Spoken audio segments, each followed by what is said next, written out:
These latest headlines from ABC15 are sponsored by Lerner and Rowe Injury Attorneys. One call, that's all. Hello, Megan Thompson with your top stories from ABC15 Arizona. A wrong-way driver caught on camera before getting busted by DPS overnight. DPS says the driver was taken into custody near the Loop 101 and Grand Avenue. Another driver tells us her husband was driving ahead of her and called her to warn her. She tells our Operation Safe Roads team that probably saved her life. Thankfully, my husband screaming at me on the phone a couple miles ahead made me aware that something was coming. Drivers who don't have that person a couple miles ahead to see that, they don't have that luxury. Like, that's how these people are ending up seriously injured or killed. Just incredible video. This is the 12th wrong way incident we've reported on in the valley so far this year. ABC 15's Operation Safe Roads team did reach out to DPS with several questions about this incident. We'll let you know when they do respond. Priced out, the housing affordability crisis is something that's top of mind for many people trying to own a home. ABC 15 has covered this issue extensively.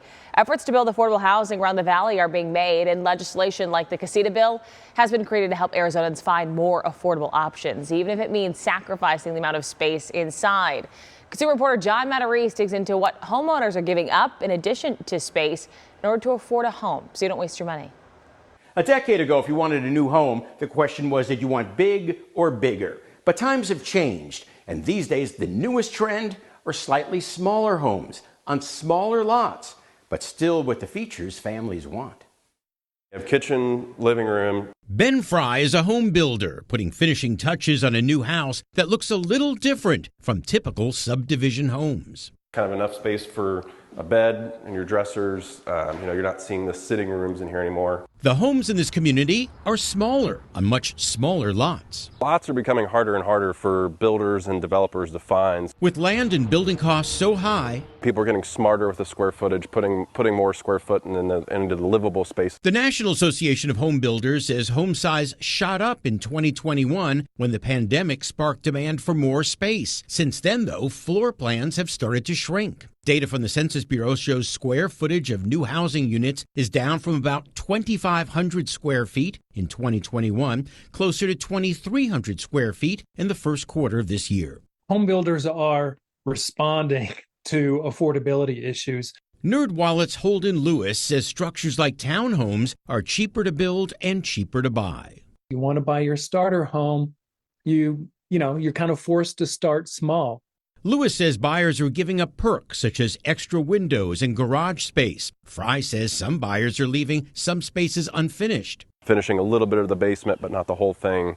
Homebuyer Carolyn Marsh, downsizing from a large family home, is sold on the idea of small. The smaller house, I really feel like I'm freedom from taking care of such a large place and yard. And that way you don't waste your money. I'm John Matarese. Water safety, it's a topic our team here at ABC 15 has covered extensively, especially after the rise in drowning so far this year. And parents, we want to continue to keep your children safe around the pool. And one thing that could help is the color of their bathing suit. Water safety experts say you should stick to bright, contrasting colors like yellow, orange, pink, or red because they stand out more clearly against the water, making it easier for lifeguards and parents to spot a child quickly, especially in an emergency situations. The colors to avoid: light blue, gray, or green, since they can blend in with the pool and make it difficult to spot the child.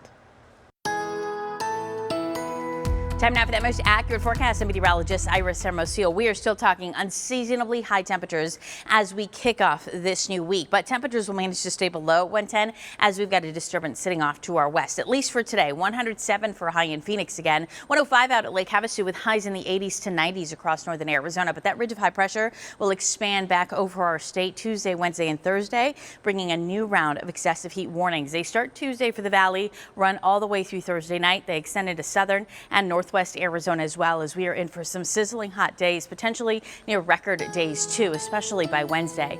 107 for a high today, 111 tomorrow, then 112 on Wednesday and Thursday. Those again are excessive heat warning days. Temperatures will drop on Friday before they warm back up, with highs topping 110 Saturday and Sunday. The monsoon officially starts Saturday. For now, just a slight chance for showers and thunderstorms in the high country Thursday and Friday. Not monsoon related, but as the storm system moves through, and that's what's dropping our temperatures by Friday here too. For the latest headlines, weather, and traffic, head to abc15.com or download the free ABC 15 mobile app. These latest headlines from ABC 15 are sponsored by Lerner and Rowe Injury Attorneys. One call, that's all.